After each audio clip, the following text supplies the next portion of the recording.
We Are Still Here is one of the best horror films in recent years. If you haven't seen it, I urge you to check it out before watching this video. If you're a fan of old school horror like The Changeling and Don't Look Now, you'll love this. Ted Geoghegan was a writer and aspiring director who grew up with a love of the slow burn style of horror films from the 70s and 80s. He was also influenced by European horror and giallo directors like Lucio Fulci and Mario Bava.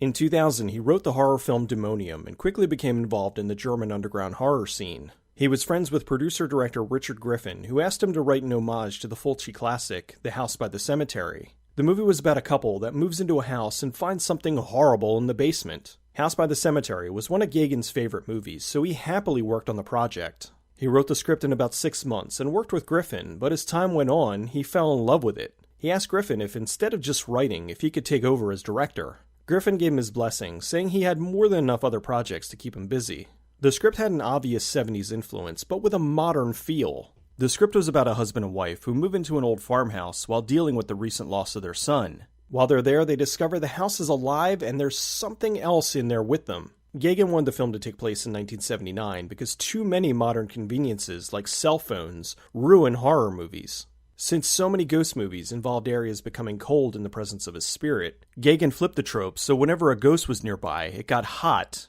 Geoghegan was also friends with Travis Stevens, producer and founder of Snowfort Pictures. They worked together on the 2013 film Cheap Thrills and were looking for another project to do together. This seemed like the perfect fit. Snowfort had a penchant for producing low-budget, high-concept films like Starry Eyes, as well as silly, over-the-top monster movies like Big Ass Spider.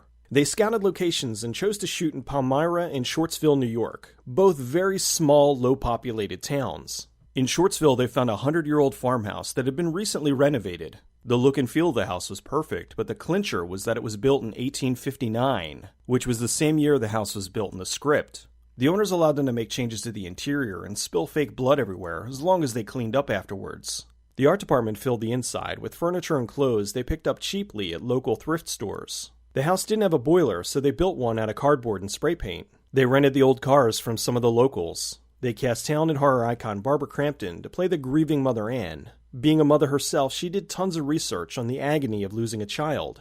Andrew Senseneg was hired as the husband Paul, Lisa Marie as the psychic friend May, and the ever-versatile Larry Fessenden was her husband Jacob. Fessenden was friends with Geoghegan, who wrote the part specifically for him. The picture of Ann and Paul's son Bobby was of the film's art director, Sean Hughes. Classic actor Monty Markham was brought in to play Dave. He agreed to do the movie because at 80 years old, he'd done tons of sci-fi, but never worked in a horror film before. They decided to film in February to use the winter's cold to help visualize the isolation of what grief feels like. Most everything was shot on location, the interiors and exteriors of the house, as well as the cellar. The first day there, the director felt a presence in the cellar and immediately went outside. He stated that even though he doesn't believe in ghosts, something down there made him uncomfortable enough to leave. While the people living in the house never reported anything unusual, they did say one odd thing. While remodeling the house, they tore one of the walls down and found a crawl space that was filled with femurs. They didn't know what to do with them, so instead of calling the police, they threw them out. While filming around town, the locals were excited to have a movie being shot in their neighborhood. The people were friendly and helped where they could. They filled the movie with numerous homages to other films. The ball falling down the steps was an homage to The Changeling. Every character in the film is named after someone from the House by the Cemetery, with the exception of Joe the Electrician. He was an homage to Joe the Plumber in Fulci's The Beyond. The B&J whiskey bottle was an homage to J&B, a liquor that's very popular in many European horror films. The bar scene was an homage to An American Werewolf in London. The Dagmars were an homage to the lepers from John Carpenter's The Fog. The lights on-off scene was an homage to the short Lights Out, which was just recently turned into a full feature. The stairwell scene was an homage to A Nightmare on Elm Street. The concept for the film in general was an homage to the writings of H.P. Lovecraft. Within the house was an old god that slept, but every 30 years would awaken and demand a sacrifice or punish the town. They even include a direct reference when Dave states the former owners sold corpses to the university over in Essex County. He's referring to Lovecraft's fictional school, Miskatonic University. Producer Travis Stevens has a cameo as one of the townsfolk running away from the house. All the major effects in the film were done practically. They only did small, subtle things with CG. For example, in the bar scene, since bars no longer allow smoking, they digitally added cigarette smoke. They also did little things in post to mess with the audience's subconscious. Some scenes, they digitally stretch the windows and other parts of the home. You don't pick up on it at first, but your brain does. While it's hard to see at regular speed, I sped it up so you can see the changes. They also added things like veins in the walls to further push that the house was alive. The burnt makeup for the Dagmars took 2 hours to apply. One of the few scenes shot on a soundstage was the stairwell death scene. They built a replica staircase and left a large hole in the center. They dyed mashed potatoes and molded them to make them look like the stairs. Then the actor stepped on it and sunk into them. Dave's character has a scene where he knows a little too much about what's going on. He explains many horror tropes to the audience so that later, when the entire film switches from a haunted house film to a siege movie, you're taken completely off guard. The movie ended with news clippings explaining the history of the town and was there for fans who wanted to know more. It was originally going to be at the beginning, but gave too much away, so they moved it to the end. The scene after the credits was shot with the crew without the director. They did it specifically to try to creep him out.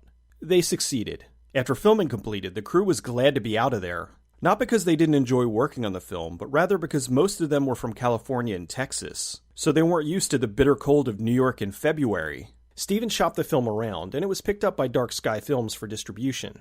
They liked that the movie was a ghost story, but also had a lot of elements from slasher films. The movie premiered at South by Southwest in March 2015 and was very positively received. It was cited as one of the best horror films of the year and has an impressive 95% rating on Rotten Tomatoes. Yegan's currently working on his next film, the action horror Mohawk, and I personally cannot wait. We Are Still Here is horror done right. In a time when we're inundated with PG-13 jump scare fests, here's a genuinely frightening, unique horror film. It takes its time setting things up, but that doesn't equate to boring. There's little oddities here and there that help to keep things uncomfortable until the grand explosive finale. They wanted a balanced mix of subtle scares and more blatant ones. The haunting started off small, but ramped up considerably by about the halfway point.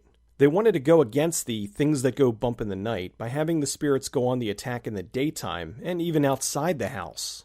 I also liked how the ending is fairly open-ended. The house got its 30-year sacrifice, the Dagmars got revenge, and Anne and Paul are reunited with their son. Did they choose to stay in the house because they know they'd be safe for at least 30 years, or was it all a trick? While the movie pays homage to numerous things and draws a heavy influence from 70s and 80s features, it still feels fresh and unique. Horror right now is going through a massive resurgence. While yes, we are being swarmed with kid-friendly horror and even worse remakes, it's important to recognize the new wave of passionate directors that are making some of the finest the genre has to offer. Directors like Adam Wingard, Ty West, Mike Flanagan, David Robert Mitchell, Robert Eggers, and Ted Geoghegan are creating horror films that'll be remembered while so many others are forgotten.